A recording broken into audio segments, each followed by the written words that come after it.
All right, so this is going to be um, AP Calc AB MCQ practice quiz number 2. I realized my number 1 was pretty awful quality, so hopefully this video comes out to a lot better quality. I changed the settings a little bit, but yeah, so we have 24 minutes, 10 questions. I'm pretty sure it's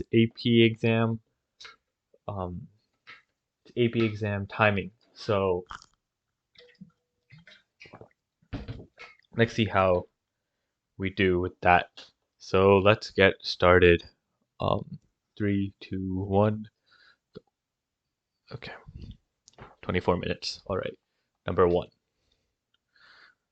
Given the relation x squared minus xy plus y cubed is equal to 7, determine the slope of the tangent line through the curve at 1, comma 2.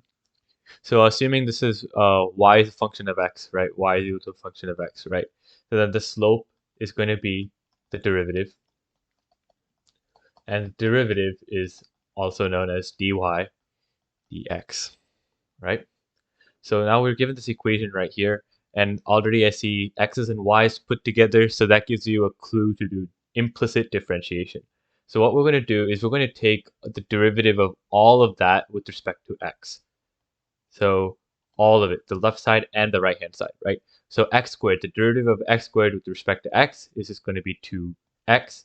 Here minus xy, well now we have a product, we have x and y together, right?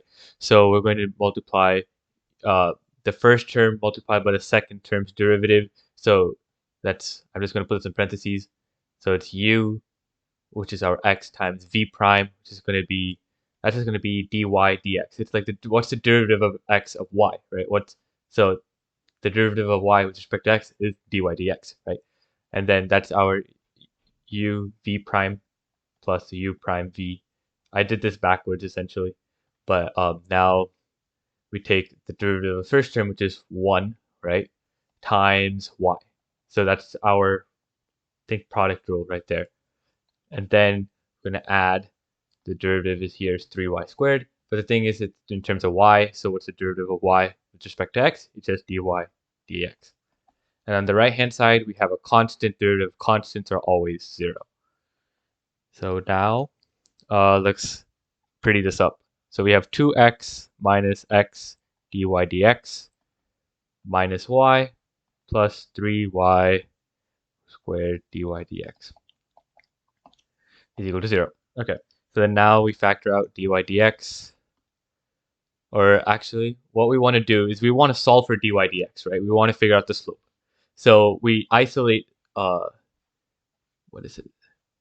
This term and this term. So we put that all into one side. So we have 3y squared dy dx minus x dy dx, x times dy dx. Let's just say, yeah, dy dx. And that's equal to, I'm just going to put these terms to the other side. So negative 2x plus y. Then now I'm going to factor dy dx out. So dy dx, just factoring, minus x is equal to, it's going to say y minus 2x. So then therefore dy dx is equal to y minus 2x over 3y squared minus x. Okay, so then now what we have to do is we have to plug in the points 1, 2, right? 1 is our x-coordinate and 2 is our y-coordinate. So then for slope at that point, we just plug in points. So it'll be 2, 2 minus 1 is 2. Okay, so then we just get 0. So it's 0 over something. We can figure out what this is, but the numerator is 0, so the answer must be 0. All right, number 2. Okay, if f is always positive differential function and y is equal to the natural log of f of sine x, what is dy dx? Okay, so then x is equal to 4. Okay, so this is looking like chain rule to me. So first I know dy dx. Okay, so if we have, let's say we had g of x is equal to natural log of x. That means g prime, that's going to be 1 over x, right? So then here this will just be 1 over f of sine of x. But then we have to multiply the derivative of f, right? So because this is our inner function, so outer function, now we did the outer function, now derivative of the inner function, that's just going to be f prime sine of x. But then we have another inner function inside the inner function, which is sine of x, so the derivative of the sine of x is cosine of x. So we have to go through all of this, and then once we're left with x, that's it. There's no more inner functions. Then now we just have to plug in 4 for all of it because x is equal to 4, right? So then is 4, 4, and 4. So what we're going to be left with is cosine of 4 times f prime sine of 4 over f sine of 4. And that is D. Okay, moving on. We spent way too much time. Gotta move along quickly. Remember, no calculator. Okay, position. So C of t equal to the square root.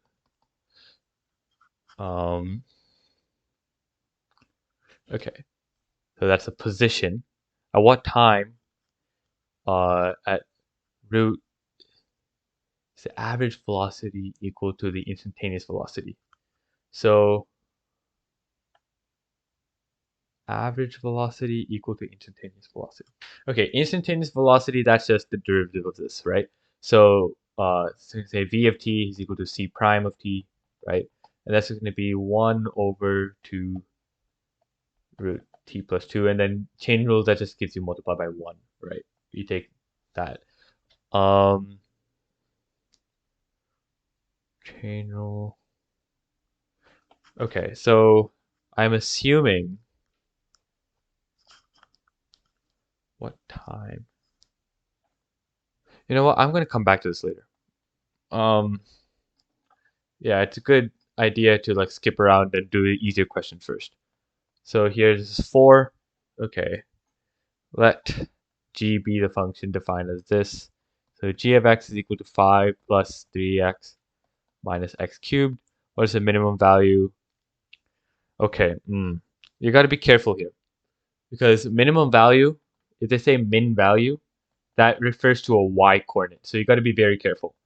Because a lot of people, what they do is, okay, in order to find minimum, right? A minimum is like somewhere over here, and a minimum, that's where the slope is 0, right? So dy dx is equal to 0. So here in this case, we're going to find g prime, our derivative. Here, that's going to be 3 minus 3x squared, and we want to see if that's equal to 0, right? So then there, what is it? We have 1 minus x squared equals 0. I just divided both sides by 3.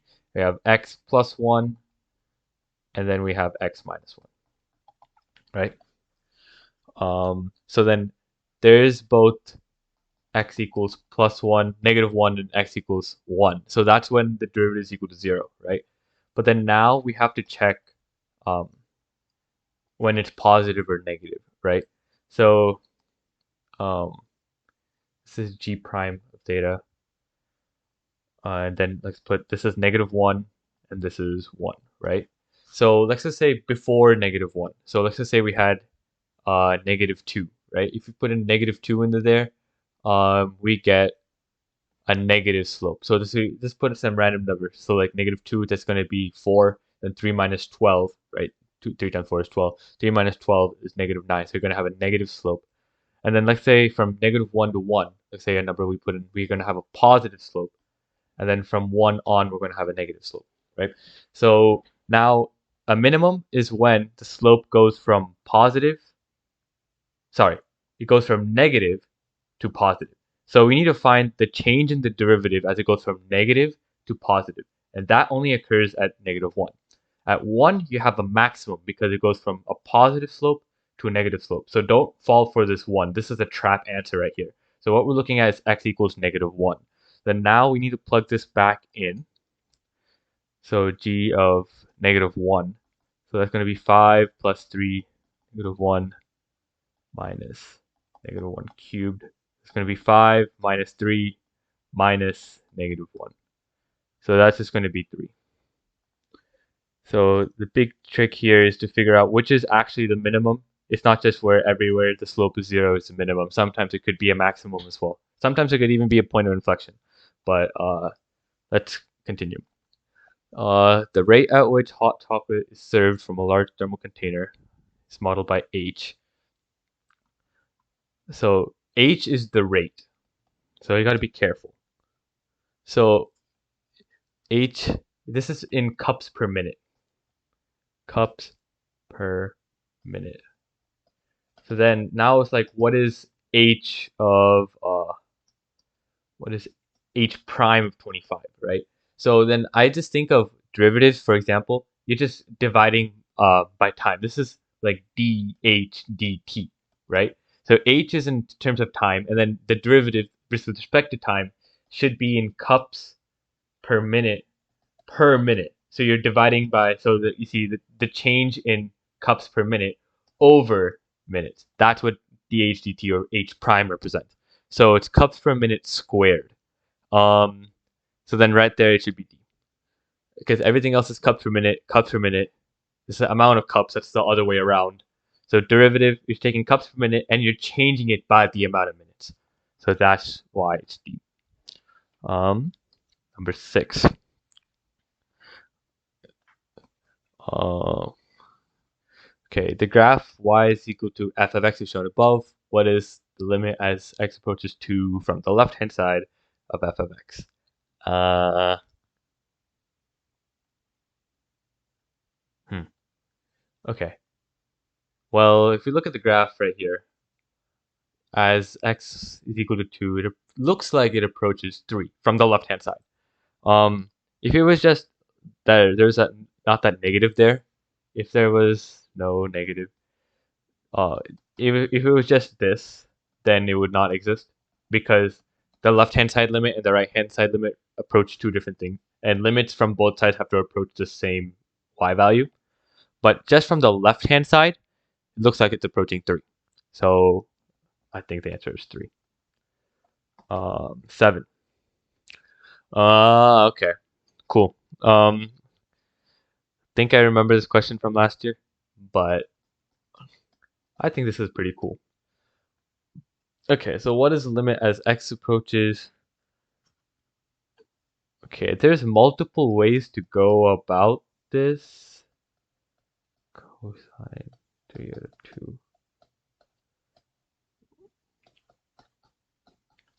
2.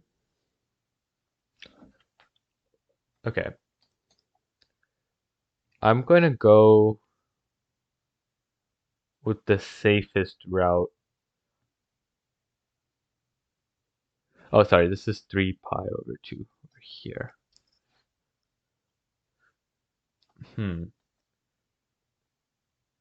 Okay, so if you know cosine of 3 pi over 2 is really just 0. If you think of the unit circle, 3 pi over 2 is over here, and the horizontal distance is 0. Um, So then this goes to 0. Cosine of 3 pi over 2, yeah, this also goes to 0 as well. There's two ways I'm thinking about this. One, it could be the difference quotient, and the other one could be L'Hopital's rule. Yeah, sure, why not? Let's just use L'Hopital's rule. So let's just say x approaches 3 halves. This goes to cosine. Okay, so if you notice here, if you put 3 pi over 2 into here and here, you get supposedly 0 over 0.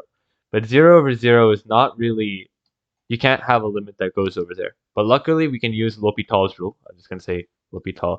And what we can do is we can take the derivative of the top and the bottom, and that should be able to give us our answer. So here, the derivative of cosine is negative sine x. The derivative of x minus 3 pi over 2. Derivative of constants just goes to 0. The derivative of x is just 1. So then now you just evaluate the limit from as x approaches 3 pi over 2. Put 3 pi over 2 in there. We see, okay, sine 3 pi over 2, that's at the bottom of the unit circle, so it's at negative 1. So this would evaluate to negative 1. But then now you have negative, negative 1, which is just positive 1. So that is the answer to our limit, which is C. All right, we have 10 minutes left. Cool. For what values of x does f prime of x, not f prime, f of x have a removable discontinuity. So let's just graph just x squared minus 7x plus 10. Okay, so a removable discontinuity, sorry, a removable discontinuity is when like you have something like this, you just have a hole. So it's like you can remove this discontinuity, or like you can join them together, and it'll be a continuous function. So basically, that happens is like whenever you have the numerator and denominator equal the same. So it's like x over 2 over x over 2, right? When x is equal to -2, you're going to have 0 over 0. But normally this is just 1, right? If you have any value other than -2, if you plug in like 5, right? So 5 plus 2 over 5 plus 2, that's just 1, right? And if you plug in any value, because x over 2 divided by x over 2 is just 1. But when you plug in -2 in here, you have 0 over 0. And you can't really do anything with 0 over 0. It's pretty much undefined. So then the graph will just look something like this, and then at x equals -2 will just be a hole. So what we're trying to do is trying to find where the numerator and denominator are exactly the same. So here, this is going to be 3x. How we can figure that out is we can factor. So if we factor this, um, ah, yeah, yeah, I think that works. And then here, this would be x minus 5. You just got to be pretty solid with factoring.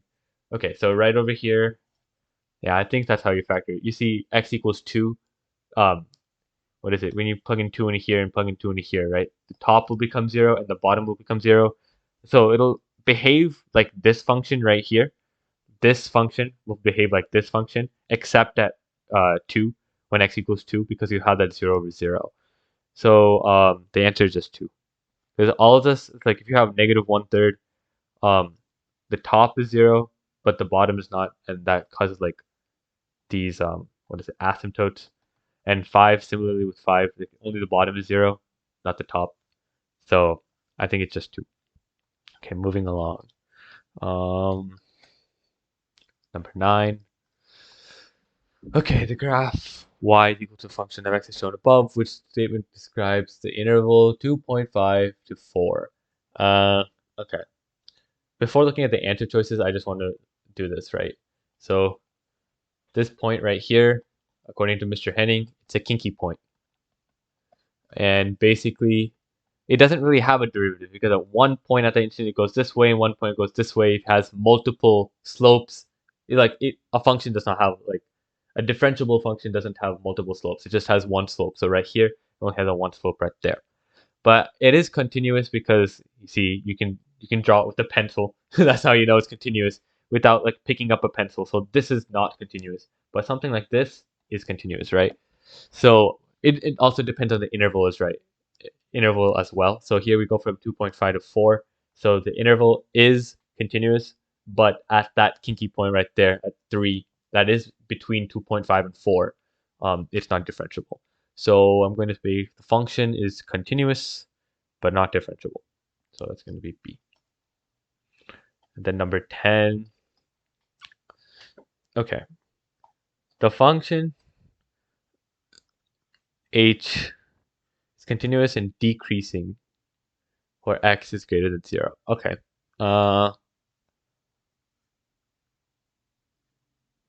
Okay, so based on this table, I feel like as the limit as x approaches 2, right? So if you go from the left-hand side, which is, what is it? 1.9, 1.99, 1.99999, right? Here it's going towards 0 from the top, and from the bottom, let's say we have 2.001, they have 2.01, and so on. It's going to the negative, right? And we can see, so then right at 2, x equals 2 of h of x, right? That approaches 0.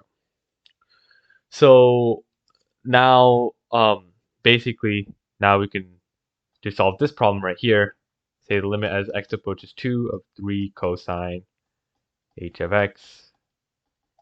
So we know this one, if you put 2 into here, h of 2, that's approaching 0, right? This becomes 0, so then what you're left with is 3 cosine 0. Cosine of 0 is 1.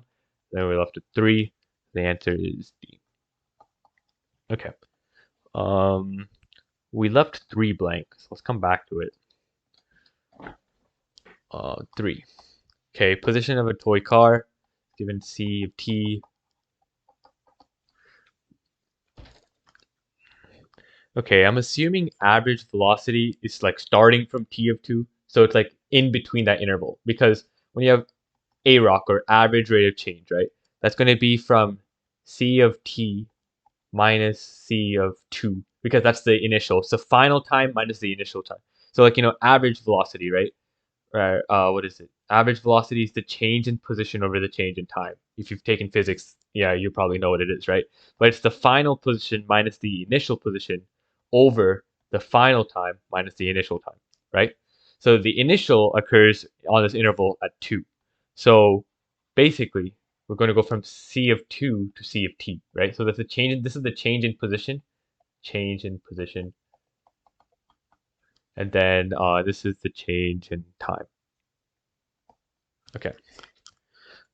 So we're trying to find when this is equal to the IROC, and instantaneous rate of change is as the derivative. So here, what is it? 1 root 2. Yeah, we're trying to find that. Um,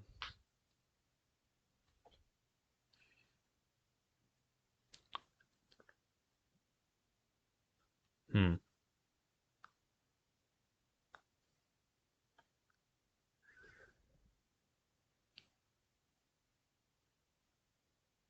Oh, it's just from 2 to 7. Okay, okay. I don't have that much time. So what is the average velocity from 2 to 7? I just got confused. Okay. So from 2 to 7, that's t 7 c of 2 over 7 minus 2. So that's 7. That's going to be that. I'm just plugging it in. So 7 minus 2. So this is 3 minus 2 over 5. So that's going to be 1/5. So the average rate of change, or the average velocity, is going to be 1/5. So average velocity is going to be 1/5. And I just did change in position over change in time. Change in position is given by c of t, and time is 2 to 7, right? So instantaneous rate of change is what we said, the derivative, right? So 1 over 2 uh, that, right? So then now we have to set this equal to that right there. So that means 2 times that is equal to 5. This is this quick algebra right here. Yeah, so then we divide both sides by 2, square both sides. So t plus 2 is equal to 25 fourths. And then t is equal to 25 fourths minus 2, which is 8 fourths, which is 17 fourths. That is a right there. All right. Okay, we solved all the questions. Let's just go through. Um,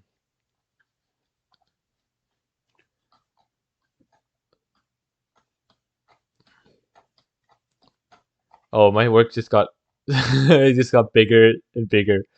Um, okay, we had this y minus 2x thing. Okay, so then 0. Yeah, makes sense there. Yeah, I'm confident of this one. This one we just did. This one, you got to be careful. Okay, they gave -1 is part of that. Okay, so then we can say um, that.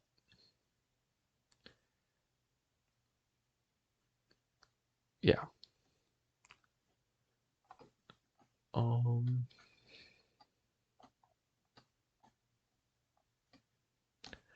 Negative to positive. Yeah.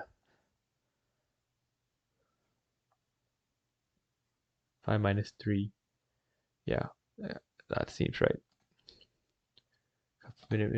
Yep. Uh, that seems right. Um, yeah, this is just L'Hopital's rule. You just take, so yeah.